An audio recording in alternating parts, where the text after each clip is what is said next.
कटे जब शीश सैनिक का तो सब खामोश रहते हैं, कटे एक सीन पिक्चर का तो सारे बोल जाते हैं। यदि आप इस मंत्र को अपने जीवन के अंदर आत्मसात करेंगे तो आप कभी भी जीवन के अंदर दुखी नहीं हो सकते। और यदि आपको मित्रता की मिसाल कहीं देखनी है तो एक शराबी व्यक्ति के पास आप चले जाइए। Hello guys, welcome to new blog. अभी मैं जा रहा हूँ भाई एक हवन में। मुझे भी कुछ ज़्यादा डिटेल्स पता नहीं है, तो कुछ भाई लोग हैं उनके साथ जा रहा हूँ, उनसे बात करते हैं, वो बताएंगे।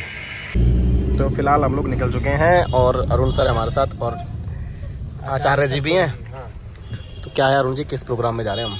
एक्चुअली क्या है, MDH वालों ने एक बहुत अच्छा यज्ञ प्रोग्राम स्टार्ट किया, इच्छा पूर्ति यज्ञ, जो 12 तारीख से चल रहा है रेगुलर, सुबह 8 से 10 बजे के लिए, और शाम को उसके प्रवचन आचार्य सोमदेव जी द्वारा हो रहे हैं। उसी में हम लोग अभी जा रहे हैं, राइट। तो उसमें स्पेशल वो आपको टेक्निक्स बताएंगे कि वेदों के थ्रू आप कैसे अपना इच्छा पूर्ति के लिए किस हिसाब से आप अपने आप को साध सकते हैं। अच्छा, मतलब वेदों के बारे में जानकारी देंगे कि भाई क्या चीज़ कैसे है, वेदों में क्या ज्ञान है। वेदों का ज्ञान पूरा आपको सार्वजनिक तौर पे पूरा समझाया जाएगा विद मंत्रों के अर्थ के साथ। अच्छा जी, चलो बढ़िया। भजन संध्या भी है, अच्छे अच्छे जो आपको मोटिवेशनल और राष्ट्रीय गीत होते हैं उससे रिलेटेड आपको मोटिवेट किया जाएगा धार्मिक उस पर। चलो बाकी तो वहाँ पहुँच के देखेंगे। बढ़िया एकदम कार्यक्रम, बिल्कुल बहुत बढ़िया होने वाला है। चलिए, बाकी आचार्य जी का सानिध्य तो हमें मिलता रहता है हमेशा। जी जी जी, चलो भाई पहुँच रहे हैं, फिर देखते हैं। ठीक।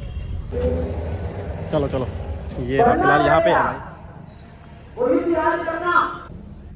तो बच्चे तो भैया जैसे बनाओगे वैसे बनेंगे। बोले माँ लुल्लू बड़ा नहीं हुआ क्या? बनाया तो तुमने है, भगत सिंह तुमको बनाना है। और इसलिए मैं पंक्ति देता हूँ, जहां भी जाता हूँ कहता हूँ कि आवश्यकता है, जहां जरूरत हो वहां बोलिए, और जब नहीं हो तो वहां खामोश रहना चाहिए। अन्यथा कि कहां पर बोलना है और कहां हम बोल जाते हैं, जहां खामोश रहना है वहां मुंह खोल जाते हैं। कटे जब शीश सैनिक का तो सब खामोश रहते हैं, कटे एक सीन पिक्चर का तो सारे बोल जाते हैं। अंतिम पंक्ति दे रहा हूं क्योंकि सहारनपुर से हमारे मध्य में अभिषेक जी पहुंचे हैं, उनके भी आपको भजन मिलेंगे। मगर माँ बाप कुछ बोले तो बच्चे बोल जाते हैं। अब हमारे मध्य में मात्र से कुछ विशेष वस्त्रों को पहन लेने मात्र से कोई धार्मिक नहीं होता, अपितु तो धार्मिक कौन होता है? महर्षि मनु ने कहा था कि धृति क्षमा दमोस्तेयम शोचम इत्रिय निग्रह धीर विद्या सत्यम अक्रोधो दशकम धर्म लक्षण। जिस व्यक्ति के अंदर ये 10 गुण हैं, 10 लक्षण जिसके जीवन के अंदर घटते हैं, वह व्यक्ति क्या है जी? धार्मिक है। इस बात को मैं थोड़ा विस्तार नहीं देना चाहूंगा, बात सुख की चल रही थी कि सुख की प्राप्ति कैसे है। तो आओ एक साम वेद का मंत्र आप सभी के समक्ष रखना चाहता हूं। यदि आप इस मंत्र को अपने जीवन के अंदर आत्मसात करेंगे तो आप कभी भी जीवन के अंदर दुखी नहीं हो सकते। साम वेद का बड़ा प्यारा मंत्र है कि यम रक्षन्ति प्रचेतसो मित्रो वरुणः अर्यमा न की सैदभ्यते जन। वेद का मंत्र कह रहा है कि यदि हमारे मित्र के अंदर 4 गुण हैं। कितने गुण हैं जी? सभी के मित्र होंगे, आपके भी मित्र हैं, आपके भी मित्र हैं। यदि हमारे मित्र के अंदर ये 4 गुण हैं तो हम कभी भी दुख को प्राप्त नहीं हो सकते। पहला गुण बताया है मित्रः। पहली कंडीशन ये होना चाहिए कि उस व्यक्ति का कोई मित्र होना चाहिए। अब मैं आपसे पूछना चाहता हूं, अच्छे व्यक्तियों का मित्र होता है या बुरे व्यक्ति का मित्र होता है? एक अच्छे व्यक्ति का भी मित्र होता है और एक बुरे व्यक्ति का भी मित्र होता है। और यदि आपको मित्रता की मिसाल कहीं देखनी है तो एक शराबी व्यक्ति के पास आप चले जाइए।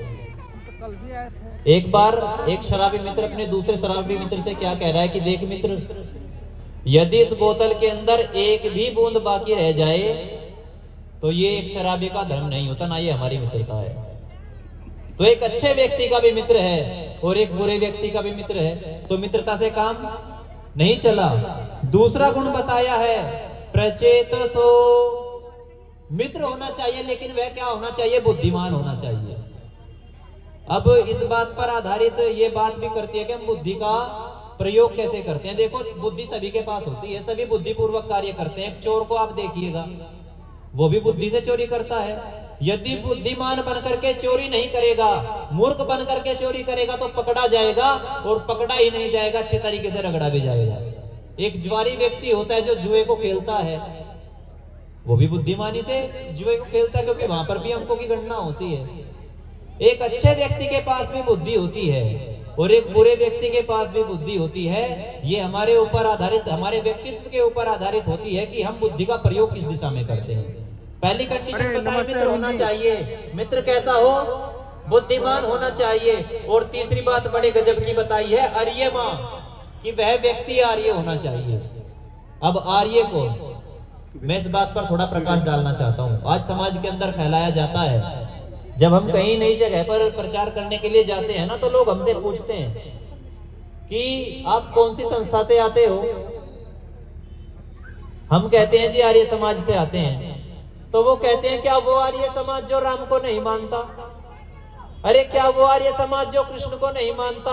अरे क्या वो आर्य समाज जो किसी देवी देवताओं को नहीं मानता, जो भगवान को नहीं मानता? तब हम उनको समझाने का प्रयास करते हैं, देखो भाई साहब बात ऐसी है, आपने आर्य समाज के बारे में कुछ भी अध्ययन नहीं किया, ना आपने आर्य समाज को पहचानने का प्रयास किया। यदि सही अर्थों में भगवान को कोई मानता है, राम को कोई मानता है, कृष्ण को कोई मानता है, इस धरती पर केवल और केवल एक ही संस्था है जिसका नाम है आर्य समाज। पहला गुण बताया, मित्र होना चाहिए। मित्र कैसा हो? बुद्धिमान होना चाहिए। बुद्धिमानी कैसी हो? आर्य होना चाहिए। और चौथा गुण बड़े गजब का बताया है, वरुणः, वह व्यक्ति ऐसा होना चाहिए जिसकी समाज में चलती हो, जिसका राजनीति के अंदर हस्तक्षेप हो। यदि ये चार गुण हमारे मित्र के अंदर हैं तो हम कभी भी दुख को प्राप्त नहीं हो सकते। यदि आप पूरे इतिहास को आप उठा करके देखिएगा, यदि ये चारों गुण आपको किसी एक व्यक्तित्व के अंदर देखने आए, वह केवल और केवल एक ही व्यक्ति हुआ है जिसका नाम था श्री कृष्णचंद्र जी महाराज। लेकिन मैं आपसे पूछना चाहता हूं, विशेषकर माताओं से, जिस प्रकार का जीवन चरित्र उनका था, जिस प्रकार की आदर्शों की स्थापना वो इस धरती पर करके गए, जैसे जैसे कार्य वो इस धरती पर करके गए, क्या हम उनके चरित्र को सुरक्षित रख पाए? क्या आज कैसी कैसी बातों को लेकर भक्ति होती है। एक भक्तिन कह रही है कि किली घेर लई मधुबन में श्याम तन्ने कैसी ठानी रे। आप इन शब्दों पर विचार कीजिएगा और आप बुद्धि मानी पूर्वक इन बातों पर विचार करके आप मुझको ये बताइएगा कि भक्ति भाव की कोई बात है क्या? केवल और केवल अश्लीलता फैलाई जा रही है। बात यहां पर भी समाप्त नहीं होती।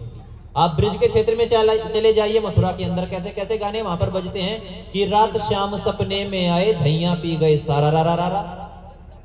रात शाम ने मेरी चुनरी पकड़ी और चुनरी उड़ गई फारा रा रा रा रा।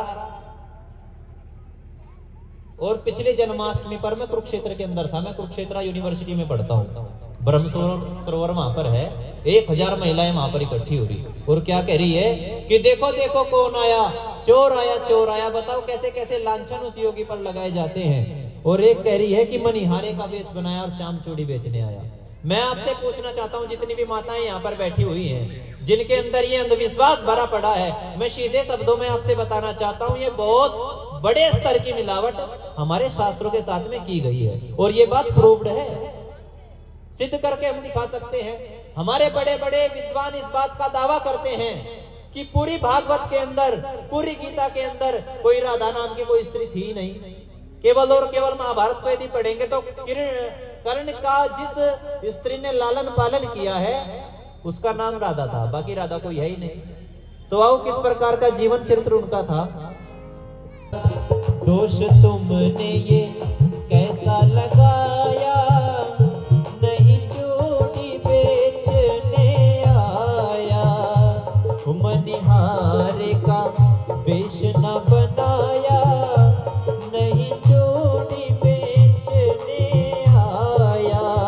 वो दोष तुमने ये कैसा लगाया, नहीं चूड़ी बेचने आया। इसमें हल्के से इको डालो जी। ठीक है, ठीक है आचार्य जी। एक बालक भी याद कर रहे हैं ना बहुत ज्यादा हमको। तो आपने करा था उसका, वो बहुत याद करता है। दिव्यांश आज भी कह रहा था मुझको, आज भी कहता चलो मैं तो पहले परवीन का पास ही गए थे, मैं चलना है आज, तो दिव्यांश करा, मेरा भी मन कर रहा है। चलो आचार्य जी बहुत खुश होगा। अच्छा जी घर पर आ रहे हैं तो सारी कल वाले में क्या सारी मानसिक सुख और आत्मिक सुख है उसको डिटेल से बताया। एक बहुत अच्छा कार्यक्रम था। फिलहाल हम लोग घर जा रहे हैं, लेकिन खाना है तो अरुण सर कह रहे हैं कि खाना खा के जाएंगे। क्यों खा के छोड़ के जाएं? जब आए हैं तो प्रसाद ग्रहण करके जाएंगे। जरूरी है प्रसाद भोजन नहीं, प्रसाद।